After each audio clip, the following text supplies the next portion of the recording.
Tremonti, attrezzature e materiale per saldatura professionale a Montebelluna. Ben ritrovati al meteo di Antenna 3. Tempo instabile e piovoso ci attende un mercoledì caratterizzato da piogge e locali temporali. Diamo uno sguardo più approfondito. Sul Veneto avremo tempo piuttosto perturbato con piogge diffuse e moderate su gran parte delle province, un po' meno sul Vicentino ma temporali sul Rodigino. Temperature massime che saranno comprese tra 16 e 21 gradi circa, con valori notturni a 14-17 gradi.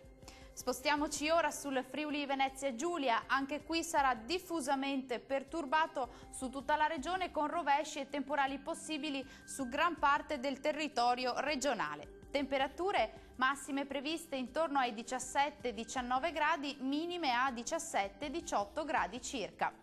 Raggiungiamo infine anche il territorio del Trentino Alto Adige, poche novità, tempo perturbato con piogge diffuse su tutto il territorio regionale. Diamo uno sguardo alle temperature, le massime saranno comprese tra 19 e 20 gradi con valori notturni previsti a 16-17 gradi circa.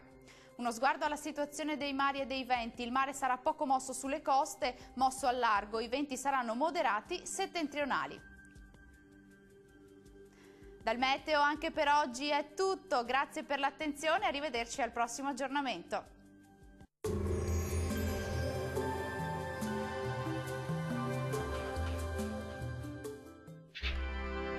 Tremonti, attrezzature e materiale per saldatura professionale a Montebelluna.